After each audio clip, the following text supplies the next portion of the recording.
নেতৃত্বে এবার চলতি মাসেই পাকিস্তানের বিপক্ষে 5 ম্যাচের টি-20 সিরিজ খেলবে টাইগাররা। এর আগে আরব আমিরাতের বিপক্ষেও আছে 2 ম্যাচের টি-20 সিরিজ। এদিকে আসন্ন 2 সিরিজকে ঘিরে ইতিমধ্যেই টাইগারদের স্কোয়াড ঘোষণা করেছে বিসিবি। ফলে কারা থাকছেন সেরা একাদশে এ নিয়ে চলছে চুলচেরা বিশ্লেষণ।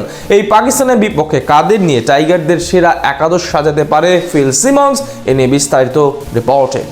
2026 বিশ্বকাপকে সামনে রেখে চলতি মাসেই পাকিস্তানের বিপক্ষে 5 ম্যাচের টি-20 সিরিজ শুরু করবে বাংলাদেশ।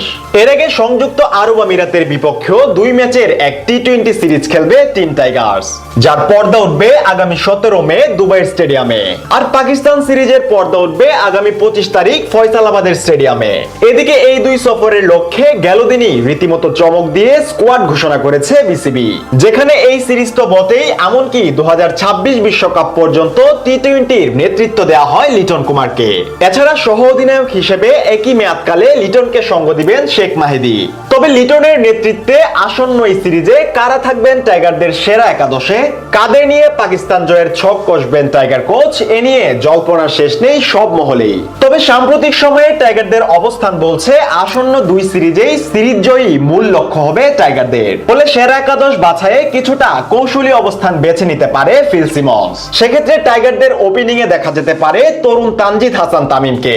সবশেষ ডিপিএলেও দুর্দান্ত ছন্দ দেখিয়েছে এই ওপেনারের ব্যাট। এছাড়া 2025 বিপিএলেও ঢাকার হয়ে রেকর্ড গড়া সেঞ্চুরি হাঁকিয়ে সর্বোচ্চ রান সংগ্রহ তালিকায়ও রীতিমতো আলো কেড়েছেন। তার সাথে ওপেনিং এর আরেক প্রান্তে সিমন্সের ভরসা হতে পারেন খোদ লিটনই। গেল বছরটা ব্যাট হাতে তেমন সুবিধা না করতে পারলেও ঢাকার হয়ে তরুণ তানজিদ তামিমের সাথে বিপিএল ইতিহাসের ওপেনিং জুটিতে তৈরি করেন নতুন এক ইতিহাস। তাই টাইগারদের ওপেনিং এ এই জুটির উপরই ভরসা রাখতে চাইবেন ক্যারিবীয় কোচ। এরপর ওয়ান ডাউনে সিমন্সের পছন্দের তালিকায় থাকবেন সৌম্য সরকার। গ্লোবাল সুপার লিগের শিরোপা জেতার পর ক্যারিবীয় সফরেও বাংলাদেশের হয়ে দুর্দান্ত ছন্দ দেখান তিনি। তবে তার সামর্থ্যের ব্যাপারে খুব ভালোভাবেই জানেন টাইগার কোচ। এরপর 4 নম্বরে দেখা যেতে পারে তাওহিদ হৃদয়কে।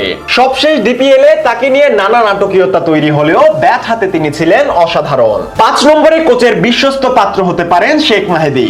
ব্যাটিং এর পাশাপাশি তার দুর্বোধ্য স্পিনে বোকা বানানোর সামর্থ্য রাখেন পাক ব্যাটারদেরও। অন্যদিকে 6 নম্বর পজিশনে জাকেরকেই রাখবেন সিমন্স, এতটুকু তো নিশ্চিতই বলা চলে। এরপর 7 নম্বরে থাকবেন হার্ড হিটার শামীম পাটোয়ারি। শেখ মাহিদির সাথে স্পিনের নেতৃত্ব দিতে কোচের পছন্দ তালিকায় থাকবেন রিশাদ হোসেন। সম্প্রতি পিএসএলও চলছে তার জয় জয়কার। অন্যদিকে টাইগারদের পেস ইউনিটে নেতৃত্ব দিতে কোচের ভরসায় থাকবেন নাহিদ রানা।